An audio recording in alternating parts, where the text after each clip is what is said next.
This is a recast of the 4,700-word piece Autoencoders in Deep Learning from Shnipath AI.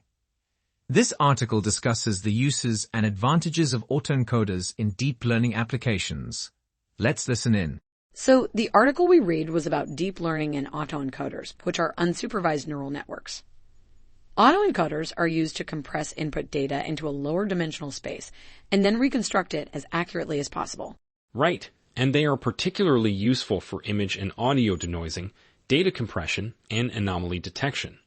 This means autoencoders can reduce the errors caused by noisy data by learning to remove or reconstruct it. Exactly. Autoencoders have been around since the 1980s, but recently they've gained renewed interest due to the advances in deep learning and computing power. Yes, and they are of great significance for deep learning because they can work with unlabeled data and extract relevant features from it. That's right, so let's dive into some of the most common types of autoencoders. The first type is denoising autoencoders. Denoising autoencoders are used for removing noise from the input data. They do this by learning to reconstruct the original input from a corrupted version of the data. This approach can be applied to both image and audio data, where noise can be added to the data to improve the accuracy of the reconstruction. That makes sense. The next type is variational autoencoders, which are used for generative modeling. Variational autoencoders are designed to learn a probability distribution over the input data and then generate new samples that fit that distribution. This is useful for image and text generation, as well as data compression. Yep, and the last type we'll discuss today is generative adversarial networks, GANs. GANs use two neural networks competing against each other to generate new samples that are indistinguishable from real-world data. This can be used for generating new images, video clips, and even audio clips that look and sound like the real thing. Awesome. So those are the three main types of autoencoders and how they are used in deep learning. But there are still some challenges when using autoencoders in DL. That's true. One of the main challenges is model architecture. Depending on the problem at hand, you need to choose an appropriate architecture for your autoencoder to achieve optimal performance. Additionally, you need to consider hyperparameters, such as learning rate, batch size, and regularization when training your model.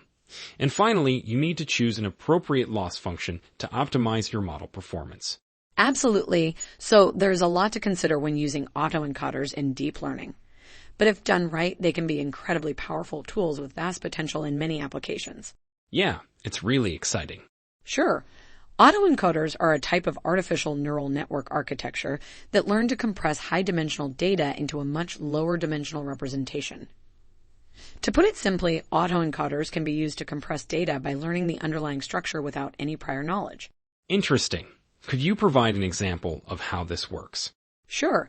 Say you have a dataset containing images of cats and dogs.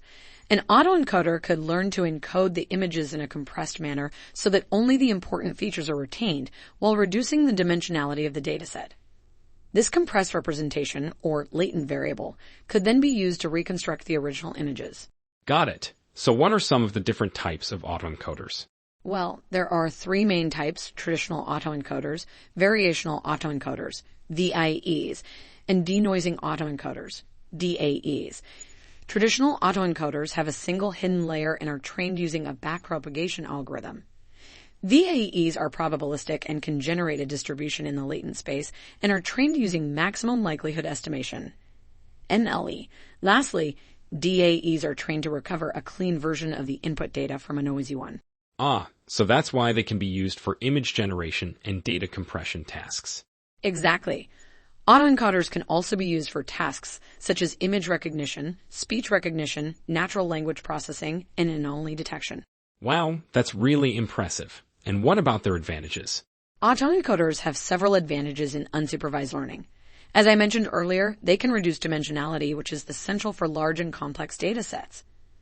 Additionally, autoencoders can be used in generative models to simulate data, which has several applications in computer vision and robotics. That makes perfect sense.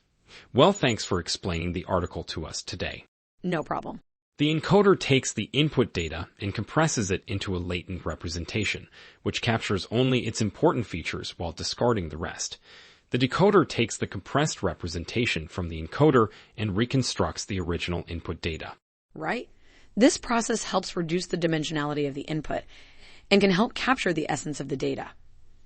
Autoencoders are used to compress high-dimensional input data into a low-dimensional latent space.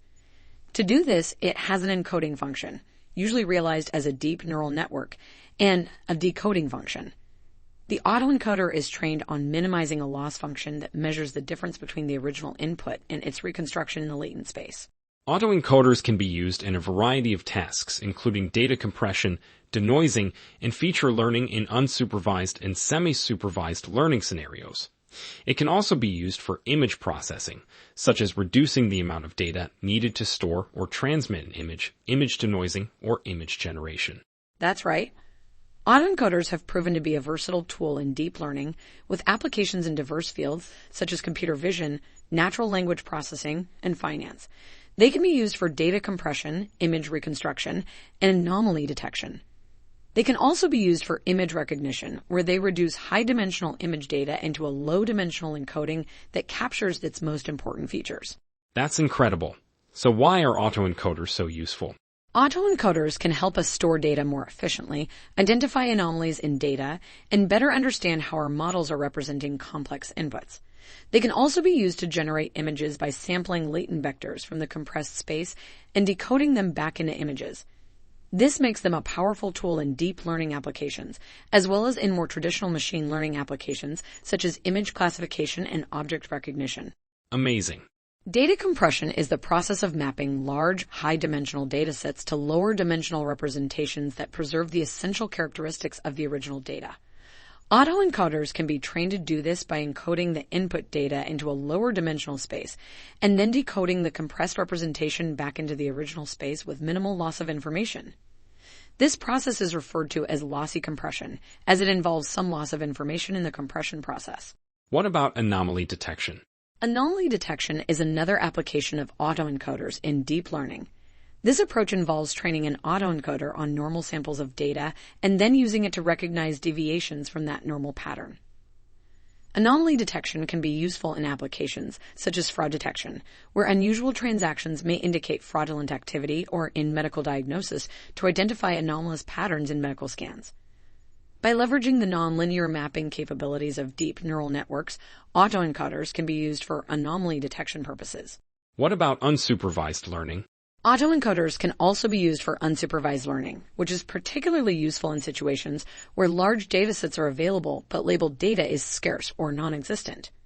In this context, autoencoders can be trained to learn the underlying structure of the data without any explicit guidance from labels, which can then be used for tasks such as data compression, anomaly detection, clustering, and generative modeling.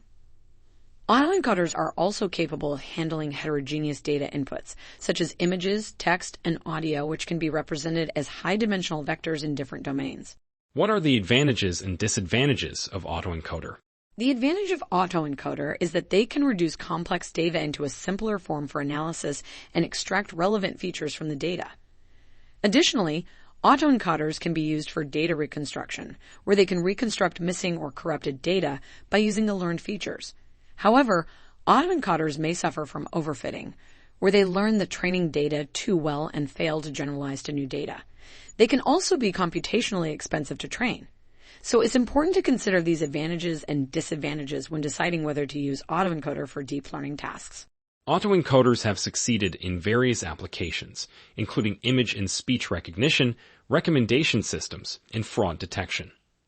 A key benefit of autoencoders is that they can capture meaningful data representations that can be used for clustering or other downstream tasks. However, there are some limitations when it comes to high-dimensional input data. The number of hidden units needed to capture all the relevant information can quickly become too large, leading to overfitting and reduced generalization capabilities. In the future, autoencoders could be used for unsupervised learning without labeled data, as well as generative modeling when combined with GANs. Additionally, they could be modified by using different types of neural network, layers, and activation functions. Moreover, autoencoders can be incorporated into larger DL models to perform feature extraction or pre-training on inputs. Though there are challenges, such as overfitting and generalization, with further research and development, autoencoders hold great potential for further advances in deep learning. It's clear that this is a powerful tool that will continue to shape the future of AI and DL.